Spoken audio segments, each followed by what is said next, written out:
करने की वजह से वृत्रासुर नामक एक राक्षस पैदा हुआ। वो इंद्र ने विश्वरूप को फिर त्याग दिया। विश्वरूप जी यज्ञ करा रहे थे देवताओं के कल्याण के लिए, तो विश्वरूप जी ने सोचा देवता और दानव दोनों मौसिया भाई हैं, तो क्यों न इसमें दोनों को भाग दिया जाए। इसीलिए क्रोधित होकर के इंद्र ने उनका वध कर दिया और त्वष्टा जी ने इंद्र का वध करने वाला पैदा करने के लिए यज्ञ में आहुति डाली, लेकिन मंत्र में कुछ त्रुटि हो जाने के वजह से, गलत मंत्र प्रयोग हो जाने की वजह से वृत्रासुर का जन्म हुआ।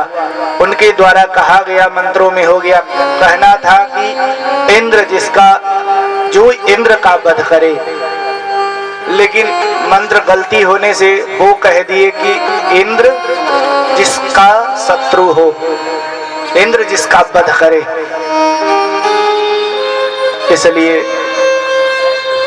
इंद्रादि वृत्रासुर के मारने के लिए बहुत प्रयास किया, लेकिन वृत्रासुर ब्राह्मण के मंत्रों द्वारा उत्पन्न था, इतना जल्दी उसका वध होना संभव नहीं था।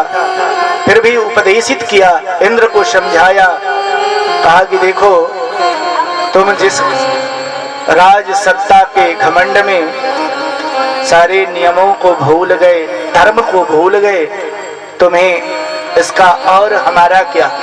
वो जान चुका था कि मेरा वध इंद्र के हाथ होने वाला है। जब वध नहीं हुआ, पहली बार चढ़ाई किए, जब वध नहीं हुआ तो लेकर गए लोग दधीची जी के पास और उनसे विनय किया। भगवान ने बताया कि दधीची जी के हड्डी से जो शस्त्र बनेगा उसी से वृत्रासुर का वध होगा। तो दधीची जी के पास गए, दधीची जी ने उनसे आग्रह किया, सभी देवताओं ने, तो कहा कि जगत कल्याण के लिए मैं अपना शरीर तुम्हें दान कर दूंगा, लेकिन अगर तुम हमें मार करके हमारी हड्डियां ले जाओगे तो तुम सबों को ब्रह्महत्या का दोष लगेगा, तो कोई अपर उपाय करो। तो कामधेनु को बुलाया गया, कामधेनु के द्वारा शरीर को चाट करके सारे चमड़ा और मांस को हटा दिया, इसके बाद हड्डी बच गया। उन्होंने योग विद्या से अपने प्राण का त्याग किया दधीची ऋषि जी ने, और उससे दो शस्त्र बने, एक भगवान भोलेनाथ का धनुष और एक इंद्र का वज्र, और उसी वज्र से वृत्रासुर का वध हुआ। जब जान गया वृत्रासुर की अब हमारी आयु पूर्ण होने वाली है, वो भगवान का परम भक्त था, ब्राह्मण का आशीर्वाद था, यज्ञ के द्वारा प्रकट हुआ था, भावनाएं गलत नहीं थी, इसलिए उसमें धार्मिकता अत्यधिक भरी पड़ी थी। उन्होंने इंद्र को बड़ी सुंदर उपदेश दिया, कहा कि देखो इस नश्वर, ये जो है हम धरती पर जन्म लिए हैं, ये हमारा शरीर नश्वर है। इंद्र तुम हमारी वध तो कर सकते हो, लेकिन हमारी आत्मा का वध नहीं कर सकते हो, और हमारी आत्मा का तार उस ठाकुर जी से जुड़ा हुआ है जो कभी भी समाप्त न तोड़ा जा सकता है, न समाप्त किया जा सकता है। बड़ी सुंदर प्रार्थना बताई वृत्रासुर ने, इंद्र को सुनाया।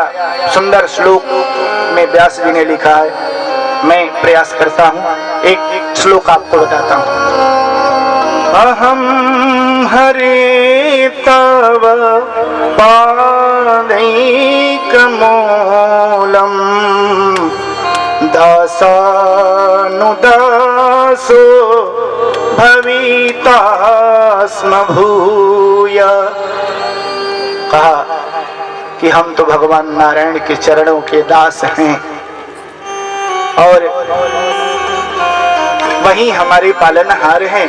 तुम हमारे शरीर को नष्ट कर सकते हो, लेकिन न हमारी भक्ति जा सकती है भगवान के प्रति, और ना ही भगवान हमें छोड़ सकते हैं। ठाकुर जी अपने भक्त को कभी छोड़ते नहीं हैं। इंद्र को बहुत समझाया, न नाग पृष्ठम न च पारमेष्ट्यम न सर्वभौम्यम न रसाधिपत्यम न जोग सिद्धर न पुनर्भवम में समंजसात्वम विरहय्य कांक्षे। कहा कि इस सृष्टि में, पूरी सृष्टि में कोई उनके सिवा नहीं है, वही मूल हैं। बहुत बातें समझाई। इसके बाद मुख खोला वृत्रासुर ने, इंद्र को अपने उदरस्थ कर लिया, इंद्र को अपने पेट में ले लिया। वो जानता था कि मैं मरने वाला हूं, फिर भी प्रयास नहीं छोड़ना चाहिए, प्रयास नहीं छोड़ा। सब देवताओं ने याद दिलाया कि महाराज आपके पास दधीची जी की हड्डी का बना हुआ वज्र है, उसका प्रयोग करें, उससे वृत्रासुर का वध होना निश्चित है। तो इंद्र को याद आया और वज्र के प्रहार से वृत्रासुर का वध किया। इंद्र ने बोल बाल कृष्ण लाल की।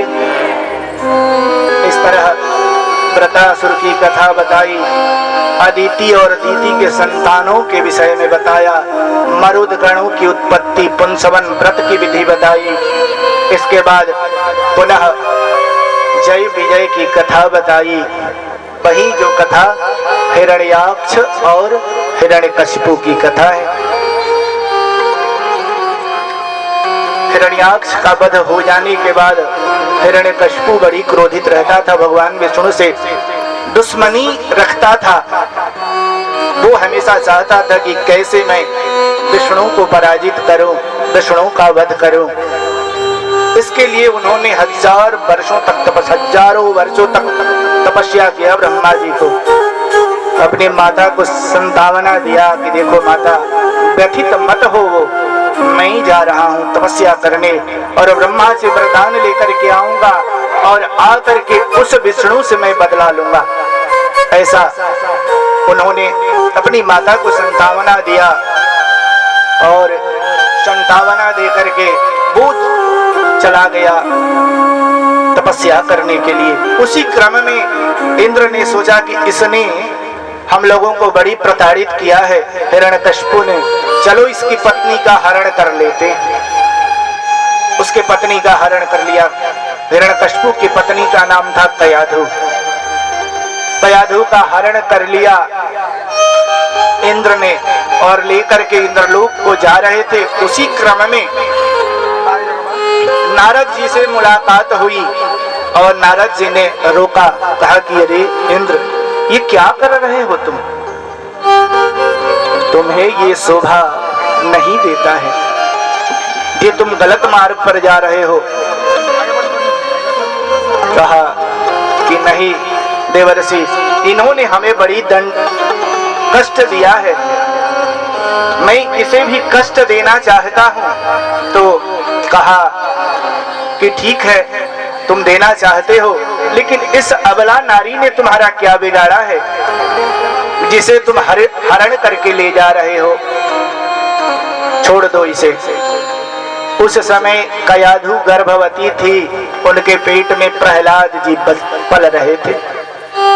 नारद जी अपने आश्रम पर लेकर के गए और जाकर के बहुत दिनों तक अपने यहाँ रखे।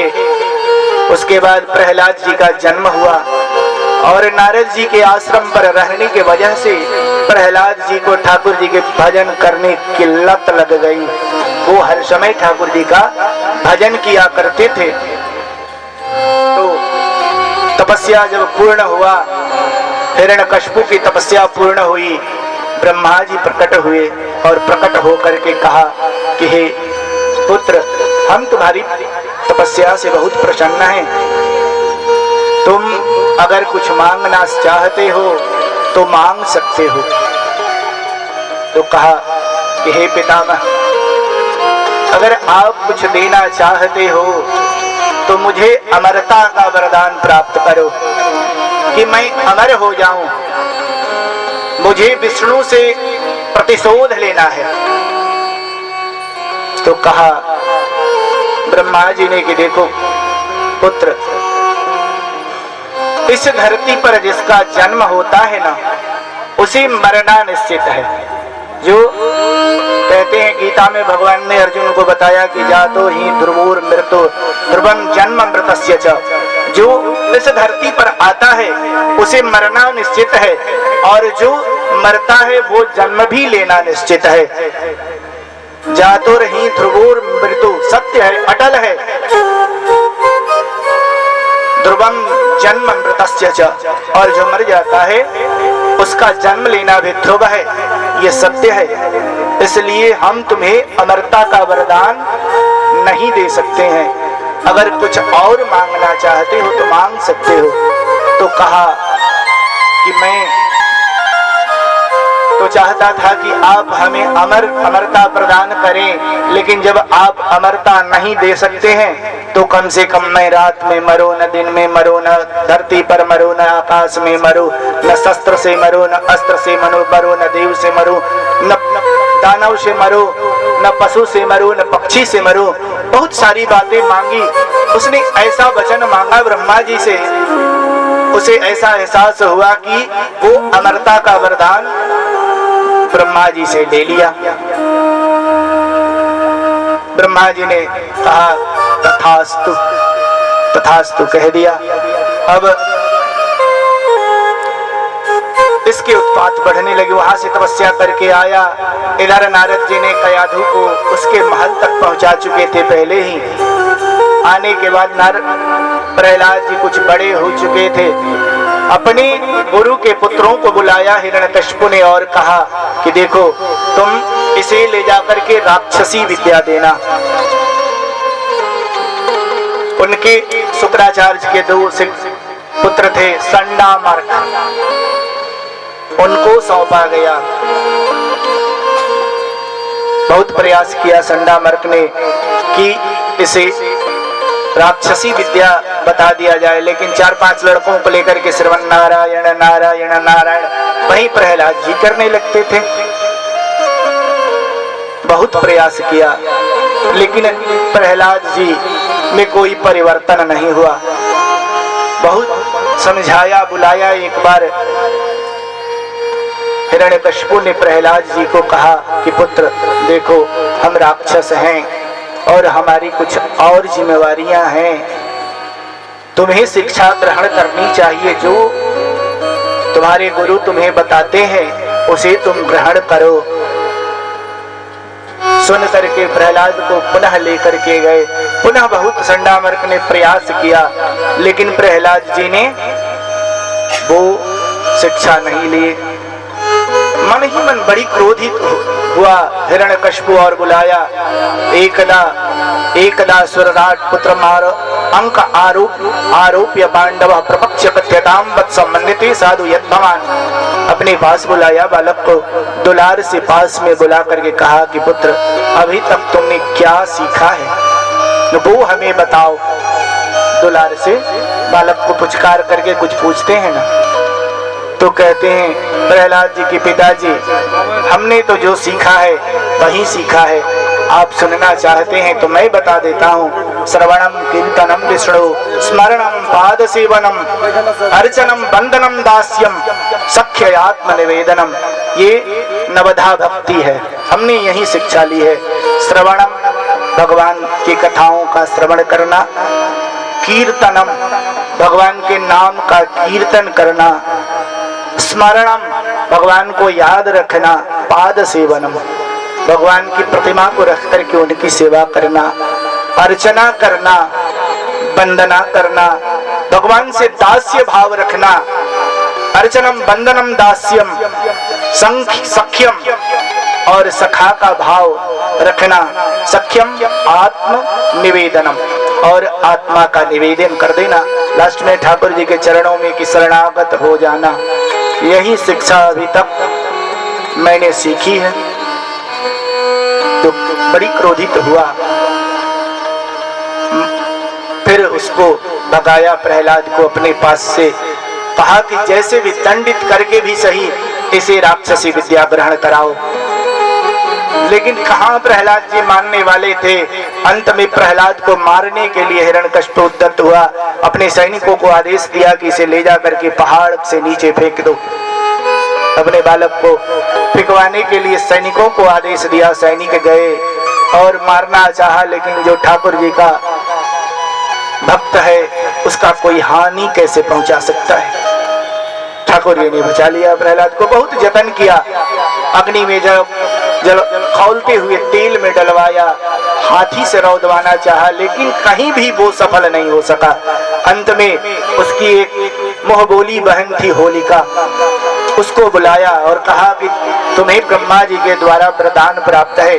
उस वरदान का आज लाभ लेने का अवसर आ गया है। कहा कि क्या है बताइए। सारी बातें बताई। अगले दिन चिता का निर्माण हुआ। उसी आशीर्वाद था ब्रह्मा जी का। ब्रह्मा जी ने एक चादर दिया था होलिका को कि वो चादर लेकर के कितनी भी जलती हुई अग्नि में रहे, उसका कोई अहित नहीं कर सकता है। तो प्रहलाद जी को लेकर के चिता पर बैठी, अपनी चादर ओढ़ लिया और प्रहलाद जी को गोद में लेकर के बैठ गई। अग्नि जला दी गई, चिता जली। भगवान की कृपा हुई, बड़ी तेज हवा चली और चादर होलिका के शरीर से उड़ करके प्रहलाद जी के शरीर पर चला गया और प्रहलाद जी के ठाकुर जी ने रक्षा की और होलिका का वध हुआ। बोल बाल कृष्ण लाल की।